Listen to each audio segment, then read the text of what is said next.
Dear student, আমি তোমাদেরকে দেখাবো মাত্র চারটা জিনিস মনে রেখে তুমি সহজেই ইলেকট্রন বিন্যাস করে ফেলতে পারো। সেটি হচ্ছে, দেখো আমি স্টেপগুলো লিখতেছি, তুমি মনে রাখবা। এক নম্বরে হচ্ছে S S S S, 2 PS PS, 3 DPS DPS, 4 FDPS FDPS. এই চারটা জিনিস মনে রেখে তুমি সহজেই ইলেকট্রন বিন্যাস করে ফেলতে পারো। আবার আরেকটা ব্যাপার হচ্ছে, তুমি এস নাম্বারিং করবা 1 থেকে, পি নাম্বারিং করবা 2 থেকে, ডি নাম্বারিং করবা 3 থেকে, আর এফ অরবিটাল নাম্বারিং করবা 4 থেকে।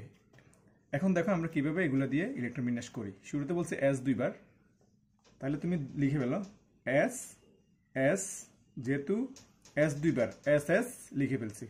তারপর হচ্ছে পিএস পিএস 2 বার করে, পিএস পিএস 2 বার লিখলাম। তারপর হচ্ছে ডিপিএস ডিপিএস আবারও 2 বার করে, একটু ফাঁক করে লিখবা, ডিপিএস ডিপিএস। তারপর হচ্ছে এফডিপিএস এফডিপিএস, তারপর হচ্ছে এফ ডি পি এস, আবারও লিখবা এফডিপিএস। লিখে আমরা বলছি কি এস 1 থেকে নাম্বারিং করবা, তার মানে এস নাম্বারিং করা শুরু করো, 1 2s 3s 4s, serially numbering করবা, 5s 6s 7s 8s। তারপর পি নাম্বারিং করবা 2 থেকে, তার মানে 2p 3p 4p 5p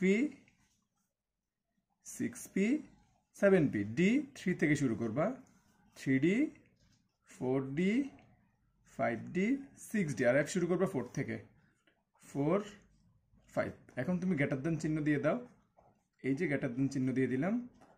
তাহলে আমরা গ্রেটার দেন চিহ্ন দেওয়ার মাধ্যমে আমরা শক্তির ক্রমটা আমরা বুঝে গেলাম। তাহলে তুমি এটাই হচ্ছে তোমার ইলেকট্রন বিন্যাসের শক্তিশালী যে ক্রমর আছে, ক্রমবিন্যাস, সেটাই তোমরা এটা দিয়ে সহজেই ইলেকট্রন বিন্যাস করে ফেলতে পারবা। ধন্যবাদ।